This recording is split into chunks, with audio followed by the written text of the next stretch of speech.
ஒற்றுமை தொழிற்சங்க கூட்டமைப்பு வங்கி தொழிற்சங்க கூட்டமைப்பு வாழ்க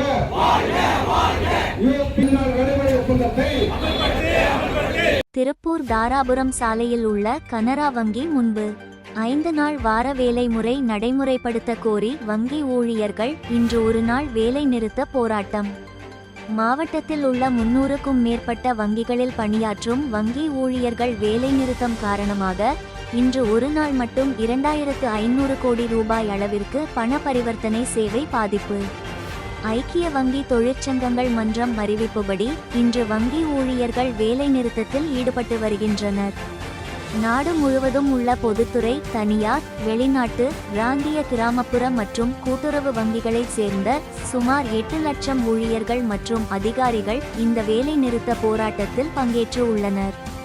வங்கி ஊழியர்களின் பிரதான கோரிக்கையாக வாரத்தில் 5 நாள் வார வேலை முறை நடைமுறைப்படுத்த கோரியும், வாரத்தில் சனி மற்றும் ஞாயிற்றுக்கிழமைகள் தோறும் விடுமுறை வழங்க கோரியும் இன்று ஒரு நாள் வங்கி ஊழியர்கள் வேலை நிறுத்த போராட்டத்தில் ஈடுபட்டனர். RBI, மத்திய அரசாங்கம், மாநில அரசாங்கம் அனைத்து நிதி நிறுவனங்களும் 5 நாட்கள் மட்டும் வேலை செய்கின்றன. ஏன் வங்கி மட்டும் 5 நாட்கள் வேலையை செய்யக்கூடாது? ஏன் அந்த மத்திய அரசாங்கம் அதை நிராகரித்து வந்து கொண்டிருக்கிறது? இதனை வன்மையாக கண்டிக்கின்றோம்.